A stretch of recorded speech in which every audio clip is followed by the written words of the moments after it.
दोस्तों स्वागत है आपका ड्राइव साइंस के एक और नई वीडियो में। मैं हूं आपका दोस्त अमित।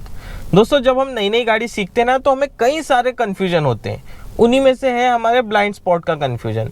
अब हमें तो पता ही नहीं होता है यार कि कितने तरह के ब्लाइंड स्पॉट होते हैं। टर्निंग करते समय कौन सा ब्लाइंड स्पॉट बनता है, जब हम रिवर्स लेते हैं तो कहाँ ब्लाइंड स्पॉट बनता है। वो सारी चीज़ें अगर आप समझ जाते हो ना तो आपको काफ़ी हद तक हेल्प मिल जाती है अपनी गाड़ी को संभालने में, भीड़ हो या खाली रोड हो। तो चलिए दोस्तों वीडियो स्टार्ट करते हैं और सिंपल ट्रिक आपको बताने वाला हूँ कौन कौन से ब्लाइंड स्पॉट होते हैं और कैसे कैसे हम उनको ओवरकम या फिर उनसे निजात पा सकते हैं। तो दोस्तों एज ए न्यू ड्राइवर जब हम ड्राइविंग सीट पे बैठते हैं ना तो कुछ इस तरह का व्यू आता है। अब हमें कैसे पता चलेगा कि कहाँ कहाँ पे ब्लाइंड स्पॉट बनते हैं।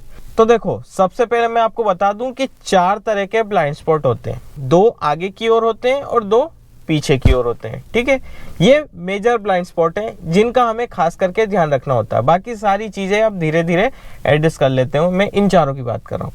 अब 2 ब्लाइंड स्पॉट जो आगे बनते हैं उनकी बात करूँ, वो बनते हैं अपने पिलर्स के। ये पिलर्स के जब आप भीड़ में चलते हो ना तो आपको बहुत ज़्यादा परेशान करते हैं ये वाले पिलर्स।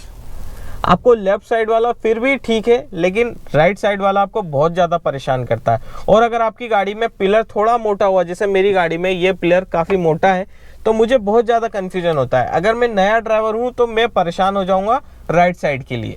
जब मुझे ट्रैफिक में राइट साइड में गाड़ी मोड़नी है ना तो मैं बहुत ज़्यादा कंफ्यूज होऊंगा इस पिलर की वजह से, क्योंकि मुझे यहाँ पे कोई बंदा है या फिर कोई ऑब्जेक्ट है जो थोड़ा सा छोटा है या गाड़ी के वहाँ हिडन हो गया है तो मुझे नहीं दिख पाएगा। जब मैं नॉर्मल पोजीशन में जैसे ऐसे चलाऊंगा तो मुझे यहाँ पे नहीं दिख पाएगा जो भी इसके अपोजिट हो। तो वहाँ पे मुझे क्या करना पड़ेगा, अपनी गर्दन को थोड़ी सी बाहर निकाल करके देखना पड़ेगा। अगर यहाँ कोई ऑब्जेक्ट है तो अपनी गाड़ी को संभाल लूँगा, वो हट जाएगा या फिर उसको हम क्रॉस कर देंगे। उसके बाद टर्न करके अपनी गाड़ी को राइट में काट लेंगे। सेम प्रोसीजर आपका इस साइड के लिए होता है, क्योंकि इस साइड यहाँ नीचे वाला पोर्शन जो है ना, ये वाला और उसके बाद ये वाला पोर्शन, ये भी ब्लाइंड स्पॉट में जाता है, क्योंकि इसके अपोजिट जो भी चीज़ है आपको दिखाई नहीं देगी। आपको फिर ऐसी गर्दन यूँ करके, जैसे मैं आपको कैमरे के एंगल से बता रहा हूँ, यूं करके या फिर ऐसे करके देखना पड़ेगा टर्निंग के टाइम पे जब आप भीड़ में चल रहे हो। तो ये चीज़ हो जाती है दोस्तों।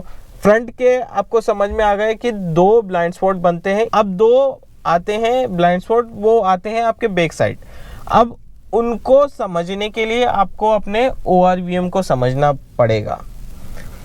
लोगों को कन्फ्यूजन ये होता है कि हमें ORVM कैसे सेट करना चाहिए। तो बेसिकली दोस्तों ORVM का सेट करने का तरीका सिटी में अलग होता है, हाईवे पे अलग होता है। सिटी की हम बात करें तो सिटी में अब ज़्यादा करके हम सोचते हैं कि हमारी गाड़ी का ज़्यादा से ज़्यादा हमें दिखाई दे पोर्शन, लेकिन दोस्तों एक्चुअली ऐसा नहीं होता। कई लोग बताते हैं कि आपका जो डोर है फ्रंट वाला, उसका जो है हैंडल, वो आपको हल्का सा दिखना चाहिए। लेकिन दोस्तों ऐसे में क्या होता है, आपका जो व्यू है ना, जो वाइड एंगल व्यू है ना, ब्लॉक हो जाता है। अगर यहाँ पे कोई गाड़ी खड़ी है या चल रही है, आपको तो नहीं दिख रहा है ना, आप पीछे मुड़ के नहीं देख रहे हो और आपने टर्न ले लिया। एज अ न्यू ड्राइवर आपको समझ नहीं पड़ता कि मैं पीछे मुड़ के देखूं या नहीं देखूं।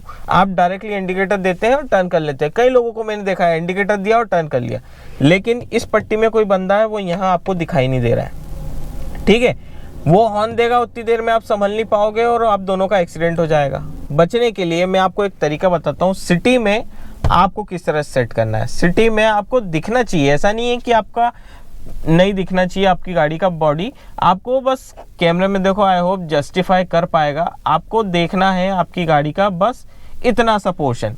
आपका जो पीछे वाला जो डोर है ना, उसका लास्ट पोर्शन आपको दिखना चाहिए। कैमरे में हो सकता है थोड़ा ऊपर नीचे दिख रहा होगा, क्योंकि मैं आई व्यू से देख रहा हूँ तो मुझे एक्चुअल दिख रहा है। तो आपको पीछे का पहिया थोड़ा सा दिखना चाहिए, बहुत ज़्यादा नहीं दिखना चाहिए। कई लोग बोलते हैं कि 20% हिस्सा गाड़ी का दिखना चाहिए, ऐसा कोई रिकमेंडेड नहीं है। आपको जो टेक्निक सूटेबल लगी आप वो कर सकते हो।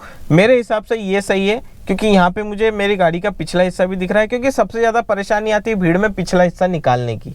पिछला हिस्सा निकल गया तो ठीक है, तो वो चीज़ आप इस पोजीशन में करके देख सकते हो। अब जैसे नॉर्मल पोजीशन में बैठे हो, आपको यहाँ पे नहीं दिख रहा है, आप थोड़ा सा आगे आ जाओगे तो आपको पहिया दिख जाएगा। ठीक है, और उससे आप समझ जाओगे कि हाँ मेरी गाड़ी अब आराम से निकल जाएगी। एक ब्लाइंड स्पॉट आपका यहाँ बनता है, एक ब्लाइंड स्पॉट आपका वो वाले ORVM पर बनता है। तो ये दोनों मिरर इस तरह से सेट करें। अब ये हो गई सिटी की बात। अब हाईवे में क्या होता है, हाईवे में देखो थोड़ा सा चेंज हो जाता है, बहुत कुछ चेंज हो जाता है। हाईवे में आपको ORVM ऐसे सेट करना होता है कि ब्लाइंड स्पॉट ज़्यादा से ज़्यादा कवर हो। अब हाईवे पे ब्लाइंड स्पॉट कहाँ बनता है, गाड़ी के एकदम नज़दीक नहीं बनता है। हाई सिटी में तो आपकी गाड़ी के एकदम नज़दीक ब्लाइंड स्पॉट बनता है, लेकिन हाईवे पे बहुत दूरी पर बनता है। अब आपको हाईवे पर ऐसा सेट करना है अपना ORVM कि जैसे ही गाड़ी आपके ये वाले ORVM से इधर की ओर आएगी, मतलब राइट साइड की ओर आपको ओवरटेक करेगी या फिर लेफ्ट साइड भी करेगी, तो गाड़ी जैसे ही यहाँ से यहाँ पर आई, आधी गाड़ी यहाँ पर क्रॉस हुई और आधी आपको दिख रही है, तो आधी यहाँ दिख रही है, आधी आपको यहाँ पे दिखना चाहिए। ठीक है, समझ रहे हो बात को। उससे क्या होगा, आपको पता चलेगा कि यहाँ गाड़ी नज़दीक आ रही है। अब उसमें क्या होता है, आपका बैक बॉडी नहीं दिखती, आपका वाइड एंगल में सेट हो जाता है। अब वाइड एंगल में सेट होने का फ़ायदा यही होता है कि जब आप स्पीड में चलते हो ना, तो कम डिस्टेंस आपकी पता ही नहीं चलती कहाँ चली गई। तो लॉन्ग डिस्टेंस को आपको देखना ज़रूर है। हाईवे पे जब चलते हो ना, तो लॉन्ग डिस्टेंस आपको देखना है। तो गाड़ी इस अपने ORVM ऐसे सेट करोगे कि जैसी गाड़ी यहाँ पर आती इनविजिबल होती है, तो तुरंत यहाँ विजिबल होने लग जाए।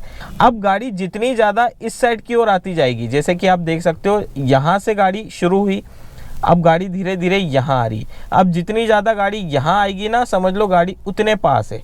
तो आपको उस चीज़ का ध्यान रखना है। आपको मिरर को 2 पार्ट में सेट कर लेना है।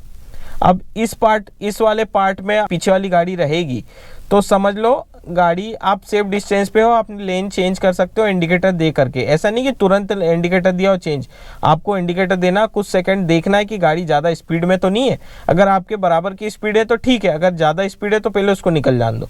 और आधा हिस्सा जो है, जैसे इसके बाद का इधर वाला हिस्सा है, इस हिस्से में ये रहता है, कोई भी गाड़ी इस हिस्से में आती समझ लो डेंजर जोन में, मतलब आप लेन ना चेंज करोगे, ना ही कुछ ओवरटेक, आगे वाली गाड़ी को ओवरटेक करने का कोशिश करोगे, उस गाड़ी को निकल जाने दो, उसके बाद करो। तो ये चीज़ें दोस्तों ब्लाइंड स्पॉट आपको समझ में आए होंगे और उनको किस तरह से हमें संभालना है। तो दोस्तों यही था एक छोटा सा वीडियो ब्लाइंड स्पॉट को लेकर के। आई होप आपको काफ़ी कुछ समझ में आया होगा। इन सारी चीज़ों का ध्यान रख करके आप अपनी गाड़ी चलाओगे तो सेफ तरीके से अपनी गाड़ी चला पाओगे। और ब्लाइंड स्पॉट का ध्यान रखना हमेशा आवश्यक है, बहुत ज़्यादा ज़रूरी है, क्योंकि यही जो चीज़ें हैं जो सबसे ज़्यादा नुकसान देती है। तो आई होप दोस्तों वीडियो समझ में आएगा। वीडियो समझ में आए लाइक करें, शेयर करें अपने दोस्त के साथ, चैनल को सब्सक्राइब करें। तो चलिए दोस्तों मिलते हैं नेक्स्ट वीडियो में, तब तक के लिए stay safe and good bye.